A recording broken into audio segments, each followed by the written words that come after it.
do Senhor, povo de Deus, como é que são vocês? Tudo bem? Esse é o canal Fala Cris Nogueira e estou hoje com a presença ilustre do pregador itinerante Wellington Matos.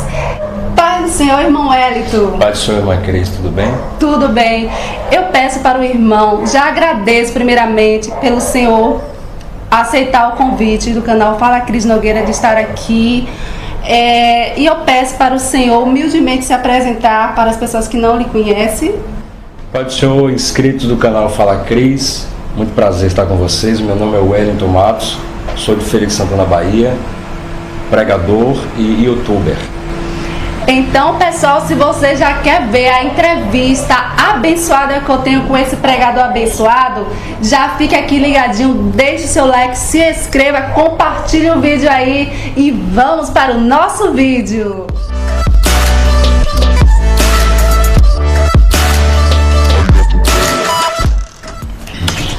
Então, pessoal, voltamos aqui com o Wellington Matos. E eu vou, para a minha primeira pergunta da nossa entrevista. Wellington Matos, você nasceu no Evangelho? Irmã Cris, eu não nasci no Evangelho, não tive essa oportunidade. Admiro quem é evangélico desde berço, mas eu vim de uma família que meu pai era devoto de Iemanjá. Minha mãe visitava igrejas, mas não tinha nenhum compromisso, e meus irmãos também eram jovens e ia visitar as igrejas porque as pessoas convidavam a gente mesmo. Mas eu vim de fato aceitar Jesus em 2009. Certo. Quando e como você descobriu a sua vocação para pregar? Bom, em 2009 eu aceitei Jesus. Em 2010 eu comecei a ouvir pregações, ouvir pessoas que hoje eu tenho a oportunidade de ter amizade com eles, como o pastor Abílio, o pastor Josué, o pastor Adeildo, o pastor Marcos Feliciano. Esses foram os primeiros pastores que eu comecei a ouvir e senti o interesse de ser pregador também. Quem me apresentou esses pregadores foi um pastor chamado Charles. Ele é co-pastor em uma igreja lá é um bairro aqui em Feira de Santana que me fugiu o nome agora. Ele me apresentou esses pregadores e eu acabei gostando de ver eles pregando lá no púlpito e senti vontade também de pregar. Eu comecei a orar, pedi para Deus me levantar também, que eu queria ser um pregador. Até em uma vigília na igreja da Bispa Caçula, na época ali no Tanque da Nação, alguém me deu uma profecia e falou que eu iria ser pregador. O irmão falou que aceitou a Jesus em 2009. 2009, né? 14, 13 anos. 14, 15 anos. E você foi o primeiro da sua família. Logo após que você aceitou, a sua família aceitou ou você teve que lidar com a sua família não crente ainda? Eu já tenho um irmão que é da Igreja Universal há muito tempo, que é Alan. Alan hoje, na verdade, ele é da Assembleia de Deus, mas na época ele era da Universal. E eu não tenho muita lembrança assim de que outro irmão meu tivesse contato com a igreja, apenas Alan. Mas Alan era só trabalho e igreja à noite, só para cultuar mesmo, não tinha nenhuma ligação com o ministério em si. Então, na minha família mesmo, oficialmente, a nível nacional, para ter ministério, eu fui o primeiro.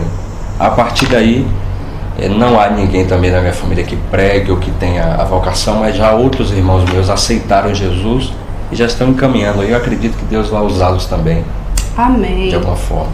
Amém. Cremos nisso, que a palavra do Senhor vem com essa promessa, que eu e a minha casa serviremos ao Senhor. E essa promessa se estende para todos que crêem, não é verdade? E eu vi nos seus vídeos que o irmão fala muito sobre isso, incentivando os jovens a se desenvolver na hora da pregação, dar dicas, dar conselhos. Irmão Wellington Matos, o irmão teve que lidar com timidez? Foi o meu maior desafio. Falar em medo, você sabe que é o número 1 a nível mundial, dentro daí de 1 a 10. Medo é o número 1 que as pessoas têm de falar em público. Eu tinha um problema que era o meu maior desafio. Eu era gago e tinha timidez de falar em público. E aí não tem como você pregar sendo gago e você ser muito tímido a ponto de pegar o microfone para falar. Então eu orei também para Deus tirar a minha timidez, e aí que eu comecei a pesquisar, a buscar estudar para falar em público. Como eu vim de uma família muito simples, não tinha nenhum comunicador, ninguém falava, apesar de que meu pai, uma época, ele trabalhou com aquele pessoal que fica em loja com o microfone na mão, convidando as pessoas. Só que não era como exemplo para falar em público, não era como exemplo para perder a timidez. Quando eu descobri, através dos livros de amigos meus que me ensinaram a falar em público, aí eu comecei a ajudar jovens pregadores que queriam falar também. Porque da mesma forma que eu queria falar e que achei muito difícil falar e perder o medo, eu busquei essas informações, desenvolvi ideias pessoais e passo hoje no meu canal para jovens pregadores de diversos lugares do Brasil, e eles têm aprendido a se comunicar. Alguns de fato perderam o medo, outros ainda continuam, e eu sempre digo, você tem que ir com medo mesmo. Para você aprender a falar em público é como andar de bicicleta.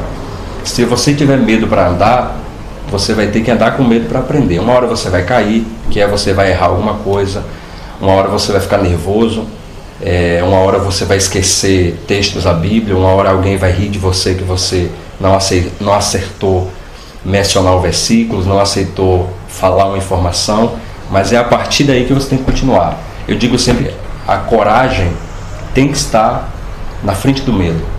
Se você sentir medo, coloque a coragem na frente e vai. Aí você vai aprender a falar em público. É verdade. Irmão Wellington, pelo que eu vi, o senhor teve que lidar com o medo sozinho, né? O senhor foi sua fonte ou teve outra pessoa que foi também motivando o senhor?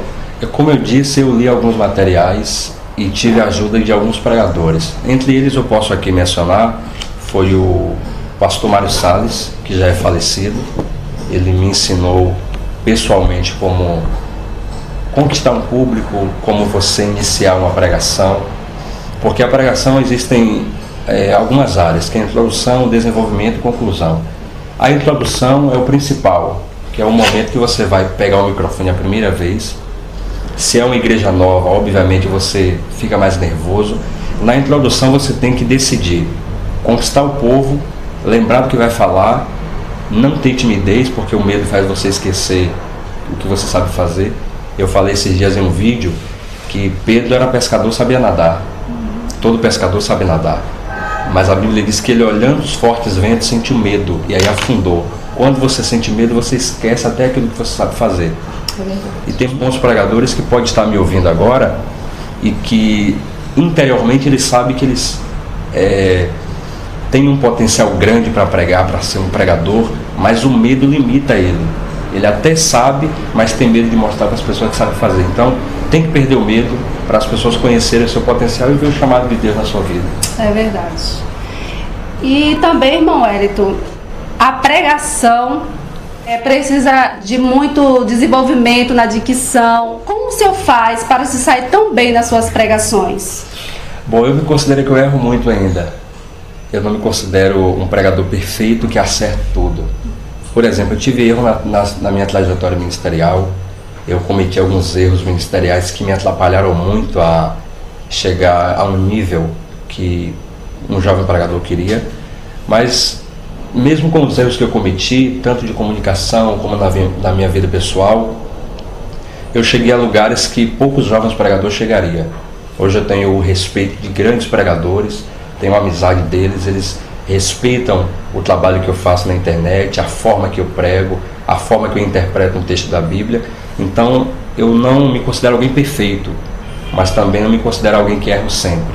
O erro faz parte da caminhada, do chamado, mas para eu adquirir essas informações, eu de fato tive que ler, tive que estudar, tive que ouvir grandes pregadores, me assentar com eles, pedir conselhos. Eu lembro que uma vez o pastor Benhur Lopes, que é um pregador que mora hoje no Canadá, esteve pregando aqui na Bahia, e eu fiz uma pergunta a ele depois do culto. Eu falei: pastor Benhur, como é que eu faço para ser usado por Deus como o senhor? Como é que eu faço para pregar da forma que o senhor prega? E ele me disse: você tem que ser constante, você tem que ter um foco e continuar, porque a perfeição vem com a prática. E ali eu acabei entendendo que para eu ser um bom pregador, eu preciso continuar pregando. Porque se eu parar de fazer algo que eu estou errando hoje, eu nunca vou aprender. É como, por exemplo, vocês que é mulheres devem cozinhar. Você, para cozinhar, para chegar ao ponto de um sabor de uma comida, você tem que fazer diversas vezes. A primeira nem sempre sai bem, não é assim? É verdade. Você erra, você vai praticar alguns erros ali, mas se você insistir, você acerta. Então, né, gente, como ele estava falando aqui, que maravilha. Ele se espelhou em vários pregadores de nome e de renomes, é claro. Leu vários livros, focou no que ele queria. E, irmão Elito, vários jovens querem ser pregador. Qual incentivo e qual conselho o senhor dá para esses pregadores iniciantes que está com todo o pique e tem já uma conclusão sobre como quer ser chamado, mas qual conselho o senhor daria para esses pregadores? Primeiro, ser jovem é algo desafiador. Eu observo os mais velhos hoje, eles têm mais, digamos, eles têm pé no chão. Os mais velhos têm mais sabedoria para lidar com certas questões da vida. Por exemplo, ser jovem e ser um pregador não se limita apenas a essas áreas. Ser jovem e ser pregador, existe um espaço, e esse espaço com algumas áreas da sua vida que vai tentar tirar o seu foco da pregação. Por exemplo, o jovem hoje ele é influenciado pelo mundo mais do que um senhor, porque ele já tem uma formação que ele quer. Ele já é casado, já tem um emprego dele, já sabe o que ele vai fazer da vida. O jovem não. Ele tem dúvida se de fato ele quer pregar ou se ele quer fazer outra coisa, se ele quer ser jornalista, se ele quer ser repórter, se ele quer ser apresentador, se ele quer ser médico, se ele quer ser juiz, se ele quer ser advogado. E a família insiste em dizer que a pregação não é um meio de vida, e de fato não é. A pregação é um chamado, porém você consegue viver por esse chamado, quando você de fato tem uma base, tem uma estrutura. Exemplo, a família diz para o filho, você tem que estudar para ser advogado. Então ele fica entre estudar para pregar e estudar para ser advogado. Você já tem pouco tempo. Hoje com a internet seu tempo praticamente se limita a quase nada. Se você for decidir estudar para ser pregador, você obviamente vai estudar pouco para ser advogado. E essa é a grande questão. Você tem que decidir o que você quer da vida, mirar em um alvo e dizer, é isso que eu quero. Se você quer ser pregador, você não tem que focar em outra área. É questão de você apostar sua ficha ali. Tem que ter um chamado mesmo a nível, pelo menos, estadual, que as pessoas no seu estado lhe conheçam. Tem pessoas que começaram a pregar ontem e já quer viver da pregação hoje. Não tem como. Você vai precisar, pelo menos falar bem, ter uma mensagem legal, ser conhecido na sua igreja para você se manter. E quando eu não sou conhecido, o que é que eu faço? Aí você trabalha, junta o seu dinheiro, compra livros, estuda e depois que tiver uma base, aí deixa aquilo que você fez, que é o que Jesus falou para Pedro, para os discípulos. Deixa tudo que você tem e me segue. Hoje tem pessoas que não querem deixar tudo que construiu. É como o jovem rico. Jesus falou, quer me seguir? Tem certeza que você quer isso? Então, vende tudo e dê aos pobres. Em outras palavras, abandona tudo que você tem. Sua garantia de vida, o seu meio mensal de ganho. Ele disse, rapaz, é muito difícil para mim, não dá para... Se for para seguir Jesus assim, não dá não. E aí o que aconteceu? Ele chegou de uma forma e saiu pior do que chegou. É o único jovem na Bíblia que não teve a vida transformada, foi o jovem rico. Os discípulos pescadores deixaram tudo, largaram o barco e Jesus falou, não há ninguém que tenha deixado casa, pai, mãe, por amor do reino, que não receba mais 100 vezes nesta vida e na vindoura. É verdade. Então, jovem pregador, você que está aí ouvindo esse vídeo, segue o conselho do Wellington Matos, tá? Bastante foco, livro, pastores que vocês conhecem, têm dedicação, tá? E tudo vai dar certo, nada está perdido, não desanima, você vai conseguir, tá certo?